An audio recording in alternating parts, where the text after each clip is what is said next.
ಬದುಕನ್ನು ಸುಮ್ಮ ಬದುಕಬಾರದು, ಅನುಭವಿಸಬೇಕು. ಪ್ರತಿದಿನ ಪ್ರತಿ ಕ್ಷಣ ನಿಸರ್ಗದಲ್ಲಿರತಕ್ಕಂಥ ನಮ್ಮ ಸುತ್ತಮುತ್ತ ಇರತಕ್ಕಂಥ ವಸ್ತುಗಳನ್ನು ನೋಡಿ ಕೇಳಿ ಮುಟ್ಟಿ ಆನಂದ ಪಡಬೇಕು. ಆದ್ರೆ ಸುಖ ಸುಮ್ಮನೆ ವ್ಯರ್ಥವಾಗಿ ಬದುಕಬೇಡ. ಯಾಕ ಹೋಗಾಮದಿದ್ವಿ ಒಂದು ದಿವಸ.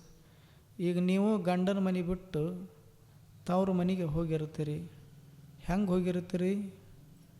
ಏನು ಹಿಗ್ಗ, ಏನು ಮುಖದೊಳಗೆ ಕಳಿ. ಅಲ್ಲಿ ಹೋದ್ರೆ ಅವ್ರು ಏನಾರ ನಿಮಗೆ ಚಂದ ಮಾಡಿ ಉಣಿಸ್ತಾರ ತಿನ್ನಿಸ್ತಾರ ಅಂತಿಲ್ಲ, ನಿಮ್ಮನ್ನ ಮಾಡಕ್ಕೆ ಹಚ್ಚತ್ತಾರ. ಆದರೂ ಸಹಿತ ಎಷ್ಟು ಸಡಗರ ಸಂಭ್ರಮ. ಮಿಸ್ಕಾಲ್ ಆದ್ರೆ ಸಾಕು, ಕಿಸ್ಗಲ್ ಹಾಕ್ಕೊಂಡು ಹೋದ್ರೆ ಹೋಗುವಾಗ ಎಷ್ಟು ಸಂತೋಷ ಇರ್ತದಿಲ್ಲ. ಹೊಳ್ಳಿ ತವ್ರ ಮನೆ ಬಿಟ್ಟು ಗಂಡನ ಮನೆಗೆ ಬರುವಾಗ ಏನು ನೋಡಬಾರ್ದು ಮುಖ ಏನಾಗಿರ್ತವೆ? ಹೂವಿನಂಗೆ ಬಾಡಿ ಹೋಗಿರ್ತವೆ. ಹೋಗುವಾಗಿರುವ ಸಂತೋಷ ಸಡಗರ ಸಂಭ್ರಮ ಬರುವಾಗಿರುವುದಿಲ್ಲ. ತವ್ರ ಮನೆಗೆ ಹೋಗುವಾಗ ಎಷ್ಟು ನಕ್ಕೋತ ಹೋಗ್ತೀವಲ್ಲ, ಹಾಗೆ ಭಗವಂತ ಏನು ಭೂಮಂಡಲಕ್ಕೆ ಕಳಿಸಿಕೊಟ್ಟಾನಲ್ಲ, ದೇವನಿಗೆ ಹೇಳೋದಿಲ್ಲ ಬಸವಣ್ಣವರು, ತಂದೆ ನೀನು ತಾಯಿ ನೀನು ಅಂತಾರಲ್ಲ, ಹಂಗೆ ತಂದೆ ತಾಯಿ ಸ್ವರೂಪವಾಗಿರತಕ್ಕಂಥ ಭಗವಂತ ಭೂಮಂಡಲಕ್ಕೆ ಕಳಿಸಿಕೊಟ್ಟಾಗ ಹೋಗುವಾಗನೂ ಸಹಿತ ನಾವು ನಕ್ಕೋತ ಸಂತೋಷದಿಂದ ಹೋಗಬೇಕು, ಹೊರತು ದುಃಖಪಟ್ಟು ಹೋಗಬಾರದು. ಅದಕ್ಕೆ ಎಲ್ಲರೂ ಒಂದು ದಿವಸ ಹೋಗವ್ರದೀವಿ. ಜೀವಜ್ಯೋತಿ ನಂದುದದ ಆರುದದ. ಆದ್ದರಿಂದ ಏನು ಮಾಡೋದು? ಆನಂದವಾಗಿ ಬದುಕೋದದ. ಜಗತ್ತಿನೊಳಗೆ ಹೋಗಲಾರದವ್ರು ಒಬ್ಬರು ಅದಾರೇನು? ಎಲ್ಲರೂ ಒಂದು ದಿವಸ ಹೋಗೋದಲ್ಲ. ಕೋಟ್ಯಾಧೀಶರು ಹೋಗೋದ, ಲಕ್ಷಾಧೀಶರು ಹೋಗೋದ, ಭಿಕ್ಷುಕರು ಹೋಗೋದೇ, ಅರಸರು ಹೋಗೋದೇ. ಒಬ್ಬ ಅನುಭವಿಗಳು ಎಷ್ಟು ಚಲೋ ಹಾಡ ಬರೆದಾರ. ಅಂದಿಗೋ ಇಂದಿಗೋ ಎಂದಾದರೊಂದು ದಿನ ಸಾಯಲೇಬೇಕಲ್ಲ ಮನುಜ, ಸಾಯಲೇಬೇಕಲ್ಲ.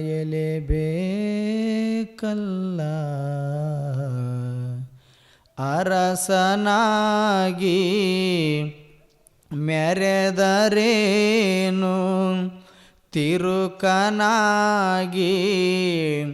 ತಿರುಗಿದರೇನು,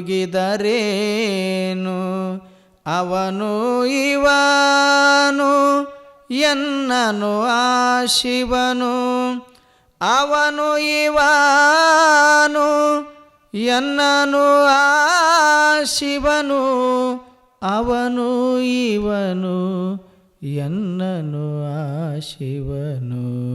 ಅಂದಿಗೋ ಇಂದಿಗೋ ಎಂದಾದರೊಂದು ದಿನ ಸಾಯಲೇಬೇಕಲ್ಲ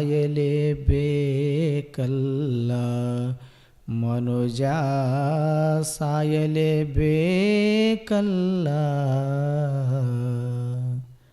ನೋಡಿ ಎಷ್ಟು ಚಲೋ ಬರದಾರವ್ರು. ಅಂದಿಗೂ ಇಂದಿಗೂ ಎಂದಾದರೊಂದು ದಿನ ಸಾಯಲೇಬೇಕಲ್ಲ ಮನುಜನೇ.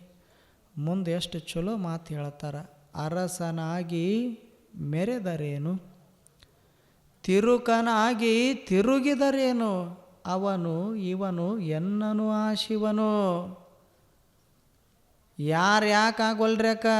ಒಂದು ದಿವಸ ಹೋಗುವುದದ. ಇದ್ದವರು ಹೋಗುದೇ, ಇರಲಾರ್ದವರು ಹೋಗುದೇ. ಕಾರಣ ಜೀವಜ್ಯೋತಿ ನಂದಿ ಹೋಗುತ್ತದೆ. ಅದಕ್ಕೆ ಅವ್ರು ಹೇಳಿದ್ರು ಬಸವಣ್ಣನವರು, ಇದು ಸಂಸಾರ, ಇದು ಜೀವ ಬಡ್ಕೊಳ್ಳೋದಲ್ಲ. ಹೊಲ ನಂದಂತದ, ಮನಿ ನಂದಂತದ, ಮಠ ನಂದಂತದ, ಕುರ್ಚಿ ನಂದಂತದ. ನೋಡಿರಲ್ಲ ವಿಧಾನಸೌಧದೊಳಗೆ ಕುರ್ಚಿಗೆ ಎಷ್ಟು ಬಡದಾಡ್ತಾರೆ. ಆದ್ರೆ ಕುರ್ಚಿ ಒಂದು ಚಲೋ ಮಾತು ಹೇಳಾಕತ್ಯದ. ಒಬ್ಬರಿಗಾರ ತಲೆಗೆ ಅದಾನ? ಇವರು ಮನುಷ್ಯರ ಮಾತು ಕೇಳೋದಿಲ್ಲ, ಕುರ್ಚಿ ಮಾತು ಕೇಳ್ತಾರ. ಕುರ್ಚಿ ಹೇಳ್ತಿರ್ತದದು ಕೂಡುವಾಗ, ನೋಡು ಮಸ್ತಾಗಿ ಕೂಡು, ನಾ ಏನು ನಿನ್ನ ಕೂಡಿಸ್ಕೊಳ್ಳೋದಿಲ್ಲ ಅಂತ ಅನ್ನೋದಿಲ್ಲ. ಯಾರು ಬೇಕಾದವರು ಕೂಡ್ರಿ, ಆದ್ರೆ ಒಂದು ತಲೆಯಾಗಿ ಇಟ್ಕೊಂಡು ಕೂಡ್ರಿ. ಏನು? 5 ವರ್ಷ ಅಷ್ಟ ಕುರ್ಚಿ ನಂದು. 5 ವರ್ಷ ಆದ ಬಳಿಕ ಇದು ಕುರ್ಚಿ ನಂದಲ್ಲಂತ ಎಷ್ಟು ಸಂತೋಷವಾಗಿ ಕೂತಿರ್ತೀರಲ್ಲ ಅಷ್ಟು ಸಂತೋಷವಾಗಿ ಇಳಿದು ಬಿಟ್ರೆ ನಿಮಗೂ ಚಲೋ ನನಗೂ ಚಲೋ. ಯಾವ್ದು ಹೇಳಕತ್ತದ? ಕುರ್ಚಿ ಹೇಳಕತ್ತದ. ಇಲ್ಲ ಮತ್ತು ಬಂದವರೆಲ್ಲ ಈ ಕುರ್ಚಿ ನನಗೆ ಇರಲಿ ಅಂದ್ರೆ ನಾ ಅಷ್ಟು ಸರಳಿಲ್ಲ, ಸುಲಭಿಲ್ಲ. ಯಾಕೆ? ಕೂಡಿಸ್ಕೋತೀನಿ, ಆದ್ರೆ ಕಾಯಮಿಲ್ಲ. ಎಷ್ಟು ಜನ ಕೂತಿಲ್ಲ ವಿಧಾನಸೌಧದೊಳಗೆ ಮುಖ್ಯಮಂತ್ರಿ ಕುರ್ಚಿ ಹಂಗದ, ಕೂತವ್ರು ಹೋಗ್ಯಾರ. ಕೂತವ್ರು ಒಬ್ಬರ ಉಳ್ದಾರನ? ಈಗಿರೋರೇ ಹೋಗವ್ರೆ, ಮುಂದೆ ಬಂದು ಕೊಡೋರು ಹೋಗವ್ರೆ, ಕುರ್ಚಿ ಮಾತ್ರ ಹಂಗದ. ಅದು ಯಾವ ಕುರ್ಚಿ ಯಾಕಾಗಿರುವಲ್ದಕ್ಕೆ? ಪಂಚಾಯತಿ ದರ ಆಗಿರುವಲ್ದಕ್ಕೆ, ಟಿ ಪಿ ದರ ಆಗಿರುವಲ್ದಕ್ಕೆ, ಜಡ್ ಪಿ ದರ ಆಗಿರುವಲ್ದಕ್ಕೆ, ಮಂತ್ರಿದು ಪ್ರಧಾನಮಂತ್ರಿದು ಕುರ್ಚಿ ಹಾಗೇ ಇರುತ್ತದೆ. ಕೂತವ್ರು ಮಾತ್ರ ಹೋಗ್ತಾರ. ಅದಕ್ಕೆ ನೀನು ಮಾತ್ರ ಆರಾಮಿರೋದು ಕಲಿ. ಈಗ ನಮಗೂ ಒಂದು ಕುರ್ಚಿ ಹಾಕಿ ಕುಡಿಸಿರಿಲ್ಲ, ಏನು ನೋಡ್ಬೇಕು, ನಮಗೂ ಇಳಿಬಾರ್ದಂತ ಅನ್ನಿಸ್ತದ. ಆದ್ರೆ ಬಿಡ್ಬೇಕಲ್ಲ, ಹಾಕಿದವು ಬಿಡ್ಬೇಕಲ್ಲ. ಹಾಕೋಂಗೆ ಒಬ್ಬನಿಗೆ ಹೇಳ್ಯಾರ ಏನಂತ, 7ವರೆಯಿಂದ 8ವರೆ ತನಕ ಕುರ್ಚಿ ಸ್ವಾಮಿಗಳಿಗೆ ಕೊಡೋದು. ಮತ್ತು 8ವರೆ ಆದ್ರೂ ಬಿಡಲಿಲ್ಲ, 9ವರೆ ಆದರೂ ಬಿಡಲಿಲ್ಲ, 10ವರೆ ಆದರೂ ಬಿಡಲಿಲ್ಲ ಅಂದ್ರೆ ಅವನಿಗೆ ಹೇಳ್ಯಾರ ಅವ್ರು 8ವರೆಗೆ ತೆಗಿಬೇಕು, ಭಾಳ ಅಂದ್ರೆ 9ಕ್ಕರ ತೆಗಿಬೇಕು. ಅವಾಗ ಕೇಳ್ಯಾನ ಹಿರಿಯರಿಗೆ. ಮತ್ತು ಅವ್ರು ಸ್ವಾಮಿಗಳು ಇಳಿಲಿಲ್ಲ ಅಂದ್ರೆ ನೂಕು ಒಯ್ದು ಕೊಲೆಯಾಗಿಡು. ಹಿಂಗಾಗೋತನ ಕೂಡಬಾರ್ದಂತ. ಅದಕ್ಕೊಂದಿಷ್ಟು ಬೆಲೆ ಅದ. ಅದಕ್ಕೆ ಕುರ್ಚಿ ಸುಖ ಕೊಡ್ತೈತಿ ಅಂತ ಕುರ್ಚಿ ನಂದಂತ ಬಯಸಬಾರದು. ಹೊಲ ಭಾಳ ಚಲೋ ಬೆಳಿತೈತಿ ಅಂತ ನಂದ ಅಂತ ಬಯಸಬಾರದು. ಯಾಕೆ? ಬರುವಾಗ ಯಾರೂ ತಂದಿಲ್ಲ, ಹೋಗುವಾಗ ಒಯ್ಯೋದಿಲ್ಲ, ಯಾರಿಗೆ ಗೊತ್ತಿಲ್ಲ. ಇದು ಎಲ್ಲ ಗೊತ್ತಿರ್ತದೆ. ಮಗ್ಗಲ ಮನೆ ಯಾವ 1000 ಎಕರೆ ಜಮೀನ್ದಾರ ಎಲ್ಲ ಬಿಟ್ಟು ಹೋಗಿರ್ತಾನ, ಇವ 10 ಎಕರೆದವ ಬಡ್ಕೊಂತಿರ್ತಾನೆ. ನೋಡ್ಬೇಕು, ಹೋಗಿದ್ದು ಗೊತ್ತಿಲ್ಲ. ಮತ್ತು ನಮ್ಮದು ಅಲ್ಲಂತಲ್ಲ, ಭಾಳ ತಲೆಯಾಗಿರಬಾರ್ದು. ಈಗ ಸಾಗರ ಇರ್ತದಿಲ್ಲ, ಸಾಗರದೊಳಗೆ ಬೋಟ್ ಇರ್ತದೆ, ಹಡಗಿರ್ತದೆ. ಈಗ ಸಾಗರದೊಳಗೆ ನೀರಾಗ ಹಡಗಿದ್ರೆ ಭಾಳ ಚಲೋ, ಹಡಗದಾಗ ನೀರು ತುಂಬಿತ್ತಂದ್ರೆ ಏನಾಗತ್ತೆ ಗತಿ? ಹಂಗೆ ನಾವು ಸಂಸಾರ ಅನ್ನುವಂಥ ಸಾಗರದೊಳಗಿರ್ಬೇಕು.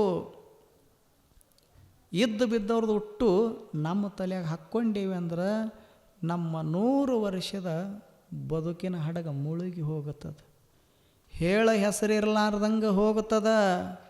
ಅದಕ್ಕೊಂದಿಷ್ಟು ಏನು ಮಾಡು ಮನುಷ್ಯನೇ, ಭಾಳ ನೀನು ನಂದು ನಾನು ಅನ್ನುವಂಥದ್ದನ್ನು ತಲೆಂದು ತೆಗಿ. ಒಂದಿಷ್ಟು ಒಂದು ದಿವಸ ಹೋಗಾವದಿನ ಅನ್ನುವಂಥ ಸತ್ಯ ತಿಳ್ಕೋ. ಎಷ್ಟು ಚಲೋ ಮಾತು ಹೇಳಿಲ್ಲ ಅವರು. ಗಾಳಿಯ ಸೊಡರ ಇದು, ಗಾಳಿಗಿಟ್ಟು ದೀಪ ಇದ್ದಂಗೆ ನೀನು. ದೀಪ ಯಾವಾಗ ಆರ್ತದ ಹೇಳಕ್ಕೆ ಬರೋದಿಲ್ಲಲ್ಲ, ಹಂಗೆ ನೀ ಯಾವಾಗ ಹೋಗ್ತಿ ಜಗತ್ತು ಬಿಟ್ಟು ಹೇಳಕ್ಕೆ ಬರೋದಿಲ್ಲ. ಅದಕ್ಕೊಂದಿಷ್ಟು ತಿಳ್ಕೋ. ಕೆಲವ್ರು ಹಿಂಗಿರ್ತಾರಲ್ಲ, ಏನು ಬೇಕಾದಾಗಲ್ದ್ಯಾಕ ನಾ ಇನ್ನೂ ಇರಬೇಕು.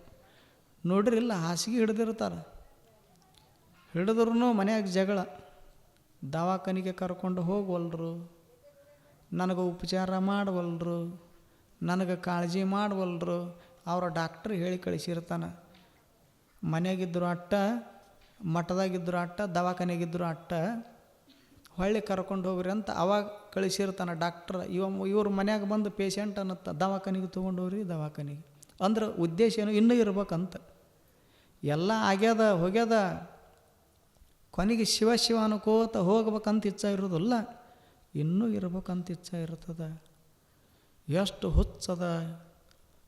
100 ವರ್ಷ ಇದ್ರೆ ಸಾಕಾಗೋದಿಲ್ಲ ನಮ್ಗೆ, ಎಲ್ಲರಿಗಿಂತ ಹೆಚ್ಚು ನಾನೇ ಇರಬೇಕು. ಒಬ್ಬ ಡಾಕ್ಟ್ರ್ ಹತ್ರ ಬಂದ, ಅವಸರಲ್ಲೇ ಬಂದ. ಅವಸರ ಭಾಳ ನಮ್ಮದು, ಇಂಥದಕ್ಕೆ ಬರೋಕೆ ಅವಸರ ಇರೋದಿಲ್ಲ. ಆರಾಮ ಮಾತು ಹೇಳ್ಕೋತ ಇಲ್ಲಿಗೆ ಬರಗೊಡ್ದ ನನ್ನ ಪ್ರವಚನ ಮುಗಿದಿರ್ತೈತಿ, ಪ್ರಸಾದ ಅಟ್ಟ ಉಳಿದಿರ್ತದೆ. ಇದಕ್ಕೆ ಅವಸರ ಇಲ್ಲ ನಮ್ಮದು. ಮನುಷ್ಯನ ಮನಸ್ಸು ಭಾಳ ವಿಚಿತ್ರ ಅದ. ಇವ ಅವಸರಲ್ಲೇ ಬಂದ, ಡಾಕ್ಟ್ರಿಗೆ ಕೇಳಿದ, ಡಾಕ್ಟ್ರ ಎಲ್ಲರೂ ಹೋದ್ರೆ ಹೋಗೋಲ್ರಿ ನಾನು ಭಾಳ ದಿವಸ ಇರಬೇಕು, ಎಲ್ಲರಿಗಿಂತ ಹೆಚ್ಚು ವರ್ಷ ನಾ ಬದುಕಬೇಕು, ಅದಕ್ಕೆ ನನಗೆ ಸಾಯಲಾರದ್ದು ಒಂದು ಇಂಜೆಕ್ಷನ್ ಮಾಡಿರಿ ಅಂದವ. ತಲೆಗೆ ಹಂಗೆ ತುಂಬಿಕೊಂಡು ಬಂದ ನೋಡ್ರಿ. ಒಟ್ಟು ಸಾಯ್ಬಾರ್ದಂತವ ಹಂಗೆ ಇರ್ಬೇಕಂತ. ಅಂದ್ರೆ ಎಲ್ಲರೂ ಹೋಗ್ಬೇಕಂತ ಇವು ಒಬ್ಬ ಇರ್ಬೇಕಂತ. ಒಬ್ಬ ಇದ್ದು ಏನು ಮಾಡವ ಇವ? ಏನು ಗುಡ್ಡ ಕಿತ್ತು ಗುಡ್ಡ ಹಾಕ್ತಾನೆ?